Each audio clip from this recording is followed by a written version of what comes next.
Melissa, first call up for Georgia Brown. Can you tell us why you've decided to include her in your squad? Well, first of all, she's a young player who we feel has been performing, and with some recent retirements and the opportunity to look at things in these next 4 games, we thought this was the right time to do that and bring her in to expose her to our environment and to the level and see how she handles it. What sort of qualities do you think she can bring to the squad? Well, one of them is an aerial threat, especially in set pieces. And I think set pieces is a real opportunity for us. But also at such a young age, she's quite composed on the ball. And that's what we want to see from our defenders, being able to play, attack and initiate our attack. And obviously she's a great athlete and I think covers ground really well defensively too. Obviously she's played a couple of times with the 23s as well. How close an eye do you pay attention to, to the under 23s, to the rest of the younger teams? Is that something that you look at? Is this a sign of the pathway here at Scotland? Yeah, definitely. I keep a close eye on the whole pathway, and Mick and I work very closely together. And it's those performances in the last window really she put in a great performance in those last games, and part of the reason why we've selected her. You mentioned that it's a great opportunity there, Mel, not just for Georgia but for others. What exactly are you looking for from these 2 games and then the November camp as well? It's an opportunity for us to really look at players, our playing idea and things that we think are going to help us for the qualification next year. And I think that's a great opportunity. For example, Morocco, an African nation, we could face that should we qualify at the World Cup. The travel as well. We've looked at all the details. The travel from here to Morocco replicates going from the south of Brazil to the north should we have to play in different venues. So we really want to expose everybody to the potential challenges that you would face in a major tournament, and that's part of the reason. How much thought really was put into the opponents? Like you say, they are Morocco and then obviously Switzerland and Dunfermline, that's something completely different as well. Yes. But how much thinking was in that about the opponents to travel ahead of next year? A lot. That's what a lot of the summer's been about, even since I started actually. It's the experience that I've had from working with the Australian team, so I've taken that and brought that here. And you've also got to work with the countries that are available. So that's what we've done, and I think we've got a good mix right now, and I'm really looking forward to the learnings we can take from these opportunities. You mentioned retirement there, obviously Rachel Corsie, the captain. Have you had any thoughts about naming the next Scotland captain?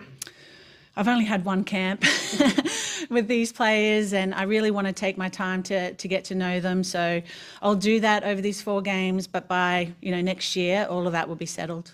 How's life as Scotland manager now that you've finally settled in, it seems? Oh, I love it. I love this country. There's so many good things about it. I think you're blessed with the landscape, the culture, the football. It's everywhere. I'm falling in love with it. Has there been aspects of either the game or even the country that has surprised you, or you didn't expect? The distance. I thought it would be.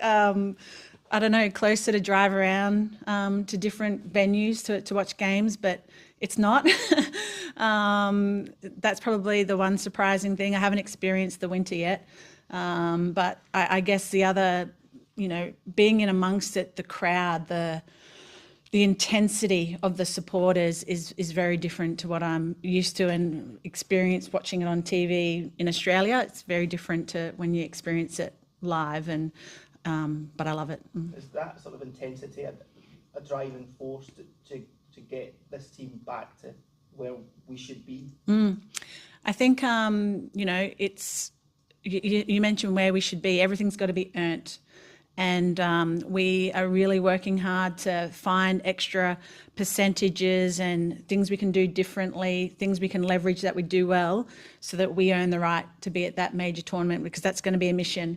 It's an awesome challenge for us that we'll embrace, but having the support of our world-class, passionate supporters, having that intensity behind us could be the edge and could help us. So I really hope people get on the train early, get on the bus and get behind us and help us do that. I was just going to add on to that. She's obviously the first women's player to be nominated for the Ballon d'Or from Scotland.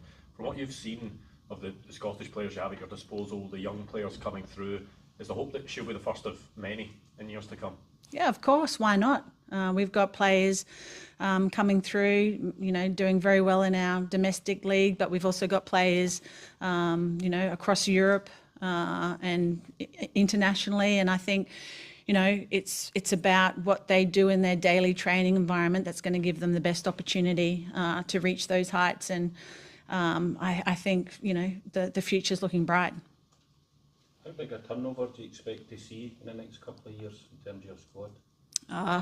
That's hard to say. I think what I'm all about is, if you're old enough, if you're young enough, you're good enough. And, it's about extending the career of players that deserve the opportunity and exposing young players who are emerging to the opportunity as well. So naturally there'll be some turnover, but I couldn't say how much that is right now.